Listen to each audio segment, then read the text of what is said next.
on a un bon système de santé, mais enfin, il y a un peu de boulot. Vous savez, on en parlait hier avec des collègues, le système de santé français, vous savez, on vit sur l'idée que l'Organisation mondiale de la santé avait dit il y a quelques années, le système de santé français, c'est le meilleur système de santé au monde. Bon. Mais vous savez quand est-ce que l'Organisation mondiale de la santé a dit ça? Elle a dit ça en 2000. D'accord? On est en 2019. Les choses ont pu évoluer un petit peu en presque 20 ans. Et donc, il faut recentrer le système de santé sur le patient. Alors, on a, pour faire les parcours de santé, des aides. La Haute Autorité de Santé, qui élabore des recommandations pour les professionnels de santé, des informations pour les patients, a fait un document qui s'appelle le parcours de soins de la maladie rénale chronique de l'adulte. Donc c'est très simple.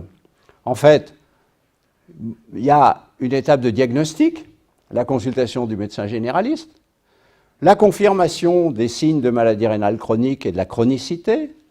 S'il y a des besoins de diagnostic, la prise en charge par un néphrologue. Si on est dans une maladie qui est chronique, qui n'évolue pas de façon très rapide et dont le diagnostic est fait, eh bien, c'est un suivi qui va être essentiellement confié au médecin traitant jusqu'au stade 3 avancé, c'est-à-dire un débit de filtration glomérulaire inférieur à 45, où là, la Haute Autorité de Santé dit qu'il faut qu'à ce stade-là, il y ait un avis néphrologique pour prévoir l'organisation des soins dans le futur et optimiser la prise en charge. Donc vous voyez, c'est relativement simple par rapport à la complexité potentielle de la prise en charge de la maladie rénale chronique. La Haute Autorité de Santé a fait ce travail en 2012, ça fait quand même quelques années, et je pense que c'est un guide qui est extrêmement utile pour les professionnels, je pense que même pour les patients. C'est un accès libre, vous pouvez aller sur le site de la Haute Autorité de Santé, vous tapez parcours de soins, maladie rénale chronique, et vous avez accès aux documents.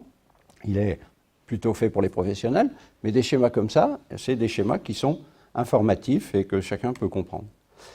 Alors une fois qu'on a dit ça, eh ben, y a ça, quoi. C'est-à-dire que quand on parle de réorganisation du système de santé, eh bien, ça consiste à démolir un certain nombre de cloisons et de barrières pour que, effectivement, la communication entre les professionnels se fasse de façon plus fluide, que le patient n'ait pas l'impression de passer d'un professionnel à l'autre, mais plutôt d'être pris en charge par une équipe de professionnels qui le connaissent, qui communiquent entre eux et qui prennent les bonnes décisions au bon moment.